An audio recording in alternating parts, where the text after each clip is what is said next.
the technology disruption we talked about maybe 5, 6 months ago, industry by industry, I'd say it's only gotten more intense.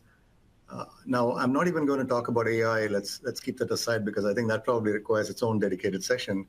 Let's stick with one of those examples, autos, right? For international investors, the auto industry is important.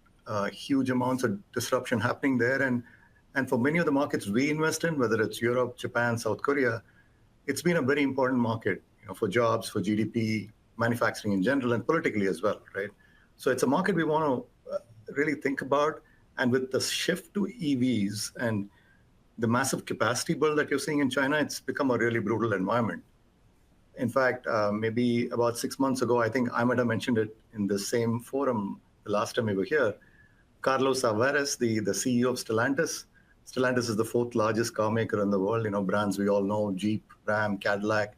6 months ago, he made the statement that the auto industry competition is turning Darwinian. That's the term he used.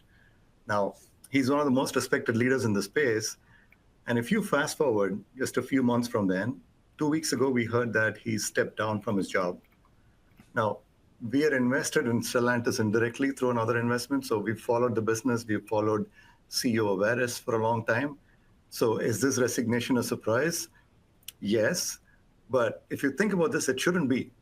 In an industry with already huge capital demands, super tight margins, big technology shift, the last straw really is this capacity addition.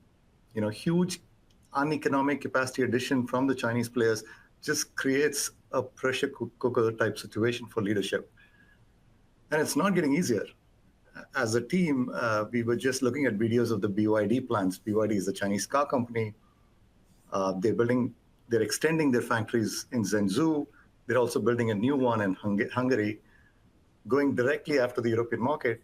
The size of these plants is something else, right? So you're seeing huge capacity addition in an industry that already has too much capacity. It's a story that's played out over and over again before. It doesn't end well. So we asked the next question, okay, there is tech disruption. China's doing its part to make it even harder. What is going to be the response politically? And it seems to me, if you look at the election results country by country, we're collectively asking questions on the future of globalization, right? It's whether you talk about every election result, headline, statement, or tweet from any global who's who, it all kind of goes down to what does it mean to be a global citizen when it comes to trade, immigration, climate, any kind of regulation, all seem to be influenced by that one big question.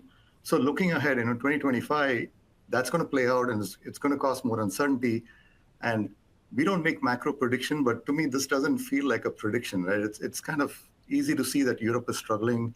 Germany, we follow a lot of industrial businesses in Germany. Germany in particular is going to struggle, right? It's not rocket science. Germany makes cars. Chinese EVs are better than German ones at half the price and getting cheaper. That's going to be a really hard time to be a German car maker. And it's hard to see how Germany replaces that vast ecosystem. So put all this together, you've got tech disruption, you've got the geopolitical reaction to it. It's not an easy time to run global businesses, but I don't want to leave you with the idea that it's all doom and gloom in international markets. In fact, that's not the message at all. There are many interesting, wonderful businesses. The key is you want to be selective in what you invest. And if you invest in some of these companies, like I mentioned, we're invested in Stellantis, it has to be at the right price. And I think all put together, it's a great time to be an active investor, especially in international markets.